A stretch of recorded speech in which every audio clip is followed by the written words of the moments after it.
Mabuti pa, hanapin natin yung Miss Anne. Mag-apply na tayo ng waiter.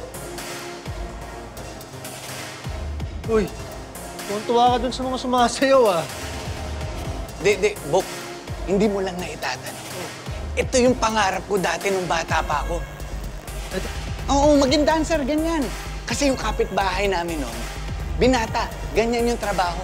Daytime, ang dami pera. Ngayon nakita ko ganyan lang pala yung ginagawa. Ang simple, oh. Kayang-kaya ko. Para ka lang nagsasabon, eh. Dali.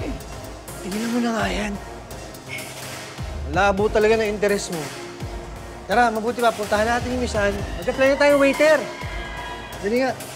Boss, saan nga pala yung opisina ni Miss Anne dito? Ayun, dun. Yeah, thank you. Oh, tara. Sige. Taga lang. Dali lang nito, eh. Para ka lang...